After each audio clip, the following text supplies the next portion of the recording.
আসসালামু আলাইকুম সবাইকে। ফিয়ার অ্যাভয়েডেন্স বিলিভ এই বিষয়টি নিয়ে আজকে এই ভিডিওটিতে কথা বলবো এবং এই বিষয়টি খুবই গুরুত্বপূর্ণ একটা বিষয়। কারণ হচ্ছে আমরা কোমর ব্যথা চিকিৎসা করার জন্য এবং কোমর ব্যথা হলে আমরা দিক বিদিক কিন্তু বিভিন্ন দিকে ঘুরতে থাকি এবং বিভিন্ন চিকিৎসকের কাছে আমরা যেয়ে থাকি। এমনকি বিশেষ করে মফস্বল এলাকাতে ব্যথা হলে কবিরাজ থেকে শুরু করি এমন কোনো বিষয় নাই যে আমরা না করে থাকি। তো এখানে বিষয় হচ্ছে যে ফিয়ার অ্যাভয়েডেন্স বিলিফ বিষয়টা কি। আমাদের যখন কোমরে ব্যথা হয়, এখানে এই কোমরে ব্যথা হওয়ার কারণে যে একটা মনের মধ্যে একটা ভয় কাজ করে এবং এই যে ভয়, এই ভয়ের কারণে আমরা মানসিকভাবে ভীত হয়ে যাই এবং ধীরে ধীরে কিন্তু যে শরীরে যে নাড়াচাড়া থাকে বা মুভমেন্ট থাকে বা ফাংশনাল অ্যাক্টিভিটি থাকে, এমনকি বিভিন্ন বা হাঁটা চলাফেরার কাজ থাকে, সেক্ষেত্রে কিন্তু এই ব্যথার ভয় কিন্তু আমাদের এই সমস্ত নড়াচড়া বা মুভমেন্ট বা স্বাভাবিক যে অ্যাক্টিভিটিগুলো থাকে, যেগুলো না পারলে না, সেগুলোকেও আমরা ধীরে ধীরে বন্ধ করে দিই। সেগুলোকে ধীরে ধীরে আমরা ইলেকটিভেশনে নিয়ে যাই, আমরা করতে চাই না। এমনকি আমরা চাই যাতে একেবারে একটু সামান্য পেন হয়েছে বা ব্যথা হয়েছে সেটা সাথে সাথে আমরা বেড রেস্টে চলে যাই। তো এই যে মানসিকভাবে এই যে একটা ভয় কাজ করে, ভয়ের ফলে যে একটা হতাশা কাজ করে, এই যে বিশ্বাসটা, এই যে একটা অন্ধ একটা বিশ্বাস, এই বিশ্বাসের ফলেই কিন্তু আমাদের শরীরে যে ব্যথাটা, এই ব্যথাটা কিন্তু ধীরে ধীরে ভবিষ্যতে খারাপের দিকে নিয়ে যায়। আর এই যে একটা আচমকা যে একটা বিলিফ, এই যে বিশ্বাসটাকে বলা হয় যে ফিয়ার অ্যাভয়েডেন্স বিলিফ। ভিউয়ার্স, এই বিষয়টি নিয়ে আমি কম্পিউটার স্ক্রিনে কথা বলবো যাতে আপনারা এই বিষয়টি আরও ভালোভাবে বুঝতে পারবেন এবং ফিয়ার অ্যাভয়েডেন্স বিলিফ আসলে কিভাবে আমাদের শরীরে কাজ করে বা কিভাবে আমাদের মুডকে চেঞ্জ করে দেয় ব্যথার ক্ষেত্রে।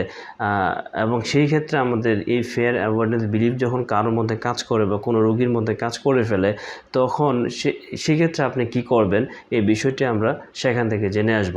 ফিয়ার অ্যাভয়েডেন্স বিলিফস সম্পর্কে ইতিমধ্যে আমরা জেনে আসলাম এবং যার ফলে আমাদের শরীরে কিন্তু এই যে স্বাভাবিক মুভমেন্ট কিংবা স্বাভাবিক ফাংশন, এই স্বাভাবিক ফাংশনের অভাবের কারণে আমাদের শরীরে নানা ধরনের ডিসেবিলিটি অথবা প্রতিবন্ধকতার সৃষ্টি হয়, যেটা মাস, বছর এমনকি সারা জীবনের জন্যও কিন্তু হতে পারে। এই ধরনের অনেক প্রবলেম নিয়ে কিন্তু আমাদের কাছে রোগী আসে যে তার সমস্যা এরকম হওয়ার কথা না, কিন্তু সেটা আস্তে আস্তে ব্রেনে সেট হয়ে যায়।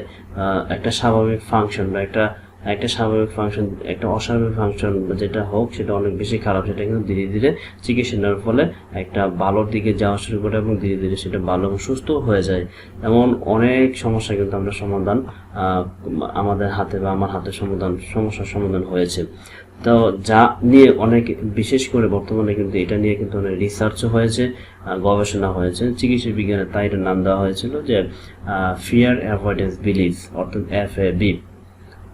ভিউয়ার্স, এখন এটার যে মেকানিজম টা কি, ভিউয়ার্স এটার মেকানিজম কি এই সম্পর্কে আমরা একটু জানি।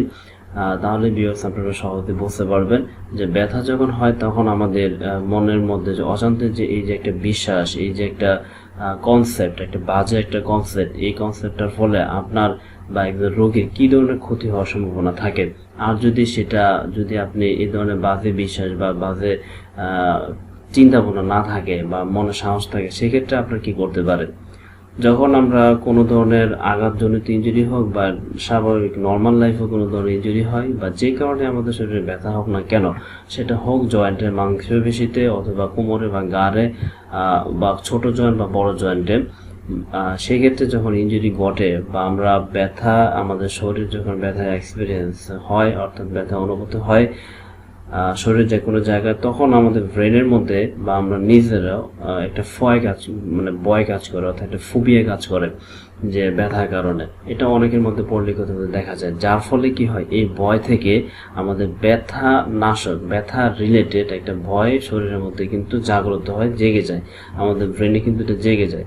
এটা আমাদের অ্যাকচুয়ালি সাইকোলজিক্যাল একটা ফ্যাক্টর থেকে কিন্তু আসে এবং এটা অ্যাকচুয়ালি একটা পেন ক্যাটাস্ট্রফিং বিষয়টাকে আমরা যদি এভাবে বলতে চাই, যে মানসিক রোগীর ক্ষেত্রে বিষয়টাকে এখানে নিয়ে আসতে হয়, যে একটা সাইকোলজিক্যালি এটা কিন্তু এফেক্ট পড়ে, যে আমার ব্যথা হচ্ছে, আমাকে যে এটা বিপদে ফেলতে পারে, আমাকে যেটা একটা একটা সংকেত দিচ্ছে, একটা সতর্ক করতেছে, আমাকে ব্যবস্থা নিতে হবে, সেই ধরনের চিন্তাধারা কিন্তু তখন মনে কাজ করে না।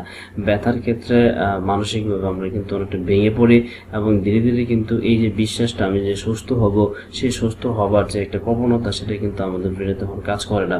তো এই যে বিষয়টা মানসিকভাবে মানসিক রোগীর মতো একটা আচরণ করা, এই যে একটা বিশ্বাস, বাজে বিশ্বাস, সেটাকেই আমরা বলে থাকি যে পেইন ক্যাটাস্ট্রফিং। তো এই পর্যায় থেকে তখন কি হয় যে একটা হাইপার ভিজিল্যান্স কাজ করে। অর্থাৎ হাইপার ভিজিল্যান্স বলতে যে বিষয়টা বোঝায় যে আমার চারপাশে একটা সতর্ক একটা বিপদ হচ্ছে, সামনে একটা বিপদ আসতেছে, সেক্ষেত্রে আমরা কিন্তু সাধারণত সতর্ক হয়ে যাই, বা আমার সামনে বা নেক্সট একটা সমস্যা হচ্ছে, এটা দ্রুত সমস্যা সমাধানের জন্য যে আমরা যে একটা অ্যালার্টনেস, একটা সতর্ক বা একটা ব্যবস্থা নেওয়া, সেটার ক্ষেত্রে যে আমরা একটা অবস্থায় চলে যাই, সেটার ক্ষমতাটাকে বাড়ায় দেয় এই হাইপার ভিজিলেন্স। তখন কি হবে, এই অতিরিক্ত ভয়ের কারণে কিন্তু এই হাইপার ভিজিলেন্সটা কিন্তু আপনি পরিহার করে চলবেন, আপনি এটাকে অ্যাভয়েড করে চলবেন, যেটা হচ্ছে অ্যাভয়েডেন্স অফ হাইপার ভিজিলেন্স। যার কারণে আপনার ব্রেন একটা অপব্যবহার বা একটা, আপনি কাজ করতে যাবেন না, আপনি আপনার ফাংশনাল অ্যাক্টিভিটি কমিয়ে দিবেন, আপনি নিজেকে ইনঅ্যাক্টিভ করে ফেলবেন, আপনার একজন রোগী তার স্বাভাবিক মুভমেন্ট করা থেকে সে দূরে সরে আসবে, তার স্বাভাবিক কাজকর্ম করা থেকে দূরে সরে আসবে, সামান্য ব্যথা হচ্ছে সেই কারণে সে রেস্টে চলে যাবে। এই যে তার ইনঅ্যাক্টিভিটি, এই যে তার স্বাভাবিক নর্মাল ফেনোমিনা, নর্মাল স্বাভাবিক লাইফের যে লাইফস্টাইলের যে হ্যাবিটগুলো আছে সেগুলোকে সে চেঞ্জ করে ফেলবে। যার কারণে কি হবে, ধীরে ধীরে কিন্তু এই ফিজিক্যাল যে ইনঅ্যাক্টিভিটি, এই ইনঅ্যাক্টিভিটির কারণে আমাদের মধ্যে একটা ডিপ্রেশন কাজ করে, যার অনেক লোকও নানা ধরনের কথা বলে থাকে। এই ডিপ্রেশন থেকে কিন্তু ধীরে ধীরে এই মুভমেন্ট লস, এই function inactivity, physical barrier cross করে সেটা যখন কি হয় প্রতিবন্ধকতার দিকে চলে যায়, এবং সেটা যখন মাস, বছর বা ধীরে ধীরে অনেক বছর হয়ে যায়, তখন স্বাভাবিক এটা শারীরিক প্রতিবন্ধকতা বা ডিসেবিলিটি চলে আসে। এবং এই সাইকেলটা তখন আমাদের ব্রেনের মধ্যে কিন্তু সচরাচর কিন্তু কাজ করতেই থাকে। তখন একটা সময় কিন্তু আমাদের মনের মধ্যে আর কিন্তু ভয় আর এই ধরনের কোনো বিশ্বাস কাজ করে না। আপনার যদি একজন রোগীর যদি ব্যথা না থাকে, তখনও তার কাছে মনে হবে যে তার ব্যথা আছে, তার ব্যথা কোনো সময় ভালো হবে না। আবার অন্যদিকে দেখেন, যদি কোনো রোগীর বা আমাদের যখন ইনজুরি হয়, বা কারো ধরেন আপনার ইনজুরি হয়েছে বা সেখানে আপনি ব্যথা পেয়েছেন, যে কারণেই হোক, সেক্ষেত্রে একজনের যদি আপনি এইটাকে যদি আপনি ভয় না পান, আপনি যদি মানসিকভাবে স্থির থাকে আর মানসিকভাবে আত্মবিশ্বাস থাকে যে আপনার ব্যথা হয়েছে, আপনি সাথে সাথে এটাকে ব্যবস্থা নেবেন, আপনার ব্যবস্থা নেওয়া উচিত, ব্যথা হয়েছে, সমস্যা হয়েছে, সমাধান আছে, সেই ব্যাপারে আপনি ব্যবস্থার দিকে চলে যাবেন। এই ক্ষেত্রে যদি আপনি নিজেকে সাহসিকতা পরিচয় দেন এবং কোনো ভয় কাজ না করে, তখন একটা কি হয় যে একটা কনফ্রন্টেশন একটা কাজ করে, অর্থাৎ আপনার ভিতরে একটা কনফিডেন্ট কাজ করবে যে এটার একটা ব্যবস্থা আছে, এটার একটা সমস্যা আছে, সমাধান আছে। আপনি সাথে সাথে একজন চিকিৎসককে দেখাবেন, আপনি সাথে সাথে ব্যবস্থা নেওয়ার জন্য যে মেডিকেল সায়েন্স বলতে যা বোঝায়, সেখানে যেখানে যাওয়া দরকার আপনি সেখানে যাবেন, এবং যে দ্রুত আপনার রিকভারির জন্য সমস্ত ব্যবস্থা, সমস্ত স্টেপ কিন্তু আপনি ফিল আপ করবেন। যার ফলে কিন্তু আপনার সময় লাগবে না, আপনি কিন্তু এখানে দ্রুত আপনার ব্যথার সমস্যার সমাধানের জন্য কিন্তু আপনি চিকিৎসা নিতে পারবেন, এবং আপনার ব্যথা আপনাকে দীর্ঘায়িত যে ডিসেবিলিটি বা ডিপ্রেশন বা প্রতিবন্ধকতা, ওই দিকে কিন্তু আপনি আর আপনার যাওয়ার কোনো সুযোগ নেই। তাহলে ভিউয়ার্স, এখানে ভয় পাওয়ার কারণে, যে বাজে বিশ্বাসটার কারণে একজন রোগীর যে দীর্ঘমেয়াদী যে বছরের পর বছর যে ক্ষতির শিকার হচ্ছে, অন্যদিকে যদি এটা সাহসিকতার সাথে দ্রুত ব্যবস্থা নেওয়ার ব্যবস্থা করে, তাহলে চিকিৎসা নেয় এবং মাল্টিডিসিপ্লিনারি টিম অ্যাপ্রোচ চিকিৎসা নিতে পারে, তাহলে দেখা যায় খুব কম খরচে, খুব অল্প সময়ের মধ্যে দ্রুত রোগীর এই ব্যথার সমস্যা সমাধান হয়ে যায়। আবার অন্য একটা পিকচার দিয়ে যদি আমি এই ডায়াগ্রাম দিয়ে যদি বোঝাই, সেটা তাহলে ভিউয়ার্স আরো সহজে আপনি বুঝতে পারবেন। অর্থাৎ আমাদের পেইন যখন হয় বা ব্যথা যখন হয়, সেটা হচ্ছে কোনো আঘাত বা ইনজুরির কারণে, অর্থাৎ আমাদের শরীর একটা ব্যথা ফিল করলো, এই ব্যথা কিন্তু আমাদেরকে একটা পূর্ব সংকেত দেয় যে ব্যথা হয়েছে, আপনাকে সমাধান করতে হবে। যদি ব্যথা শরীরের ভিতরে না হতো, তাহলে কিন্তু এই আমরা বুঝতে পারতাম না আমার এই জায়গায় সমস্যা হয়েছে, মেকানিজম কি, আমরা চিকিৎসকের কাছে যেতে পারতাম না। যাদের মধ্যে এই ধরনের স্পৃহা আছে, যে এই যে একটা সংকেত দিল, এই যে একটা অ্যালার্টনেস আমাকে জারি করলো, সতর্ক করলো, তাহলে আমরা ব্যবস্থা নিতে পারবো। আমি যদি বুঝি আমার সামনে বিপদ, তাহলে আমরা বিপদটাকে কাটানোর জন্য আমরা সেই ব্যবস্থা নিব। তখন কি হয়, এই পেন এক্সপিরিয়েন্সটা হওয়ার পরে আমাদের পেনের একটা ব্যথার একটা ভয়, শারীরিকভাবে একটা ভয়, বড় ধরনের ভয় কাজ করে। তখন আমরা শারীরিকভাবে কোনো পেশেন্ট কি করে যে তার স্বাভাবিক অ্যাক্টিভিটি, তার মুভমেন্ট, তার শারীরিক যে কোথায় যাওয়া দরকার সে যাবে না, সে বসে থাকবে, এমনকি তার খাবার দাবারও সে পর্যন্ত সে নিজে খেতে চায় না, নিজে থেকে তার স্বাভাবিক অ্যাক্টিভিটিগুলো সে ধীরে ধীরে কমিয়ে ফেলে। যার কারণে কি হয়, শরীর একটা অব্যবহারযোগ্য হয়ে যায়, তার একটা প্রতিবন্ধকতা তৈরি চলে আসে, তার একটা ডিপ্রেশন, মনের মধ্যে একটা হতাশা কাজ করে। অন্যদিকে যদি আপনার ব্যথা অনুভূত হলো, অথবা একটা রোগীর ব্যথা অনুভূত হয়েছে, যে কারণে হোক, যে ইনজুরির কারণে হোক, সেই ক্ষেত্রে যদি আপনি ভয় না পান, অথবা ভয় না পাওয়ার ফলে আপনি যদি আত্মবিশ্বাসী থাকেন, আপনার কনফিডেন্স থাকে, আপনার যদি ব্যথা হয়, ব্যথার সমস্যার সমাধানও আছে, সেই ক্ষেত্রে আপনি স্থির হয়ে, মানসিকভাবে আপনি শক্ত হয়ে যখন একজন চিকিৎসকের কাছে গেলেন বা আমাদের কাছে আসেন, একজন ফ্রি ভাবে চিকিৎসকের কাছে যান, সেই ক্ষেত্রে কিন্তু আপনার রিকভারি হবার রাস্তা, ব্যথা কমার রাস্তা, দ্রুত সমাধান করার যে টেকনিক বা বিষয়, সেটা কিন্তু দ্রুত কাজ করে এবং একজন রোগী বা আপনি দ্রুত সুস্থ হয়ে যাবেন। অবশ্যই আপনি সুস্থ হয়ে যাবেন।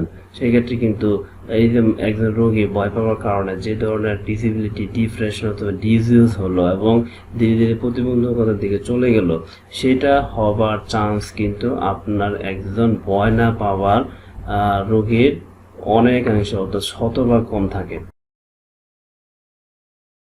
ভিউয়ার্স, এই ধরনের মেকানিজম যদি কোনো রোগীর মধ্যে হয়, বিশেষ করে আমাদের এখানে যখন অনেক রোগী আসছে, বা আমি এই 6-7 বছরে অনেক কোমর ব্যথার রোগী ম্যানেজ করেছি, দেখা যায় রোগীর ব্যথা সামান্য, বা রোগীর যে মেকানিজমে আমরা এমআরআই বা এক্স-রে বা অন্যান্য যে ক্লিনিক্যাল রিপোর্টগুলো চেক করে দেখি যে তার ব্যথার মেকানিজম কিন্তু যৎসামান্য, সেক্ষেত্রে তার সেন্সিটিভিটি, পেনের যে সেন্সিটিভিটিটা আছে, ব্যথার যে অনুভবটা আছে, সেটা কিন্তু অনেক বেশি সে প্রকাশ করতেছে।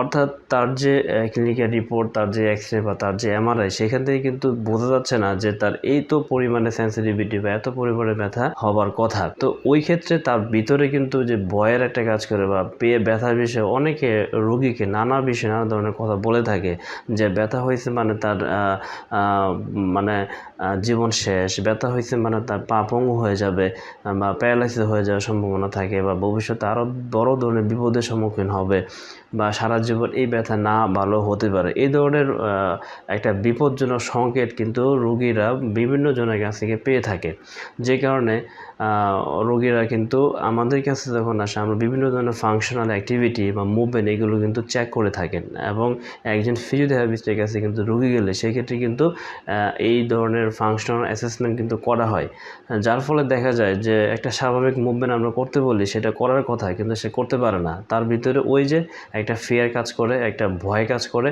যে কারণে কিন্তু তার স্বাভাবিক্যালি একটু ব্যথা হলেও সে মুভমেন্টটা করার কথা কিন্তু সেটা করতে পারে না। তো ভিউয়ার্স, কথা হচ্ছে যদি এই ধরনের অ্যাক্টিভিটি হয়, এক্ষেত্রে আপনার কী করা উচিত?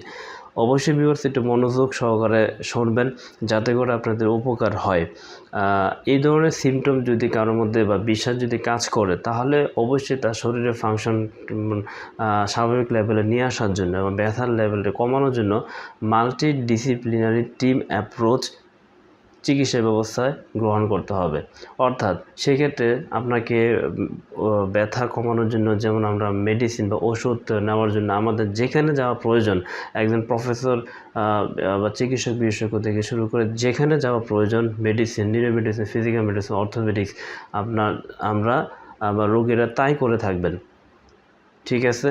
কিন্তু সাথে অবশ্যই আদার কিছু চিকিৎসা ব্যবস্থা আছে, অর্থাৎ একটা টিমের অধীনে কিন্তু আপনাকে তখন চিকিৎসা করতে হবে। যেহেতু এখানে রোগীর মধ্যে একটা ভয় কাজ করতেছে, সেক্ষেত্রে আপনাকে বা একজন রোগীকে সাইকোলজিক্যালি একজন সাইকোলজিস্টের সাপোর্টও নেওয়া লাগতে পারে, এবং রোগীর যে ইন্টারনাল মেকানিজম বা মেকানিক্যাল যে পেনগুলো আছে, সেই মেকানিজমটাকে কারেকশন করার জন্য, বা ব্যথার আমরা বলে থাকি স্পাইনাল, আর কোমর ব্যথার ক্ষেত্রে যদি বলে থাকি, সেক্ষেত্রে হচ্ছে যে স্পাইনাল বায়োমেকানিক্যাল, অর্থাৎ লাম্বার স্পাইনের যে বায়োমেকানিক্যাল ফল্ট, সেটাকে কারেকশন করার জন্য ফিজিওথেরাপি চিকিৎসা বাধ্যতামূলক, এবং একজন ফিজিওথেরাপিস্টের কাছ থেকে অবশ্যই তার তত্ত্বাবধানে থেকে ফিজিওথেরাপি চিকিৎসা নিতে হবে।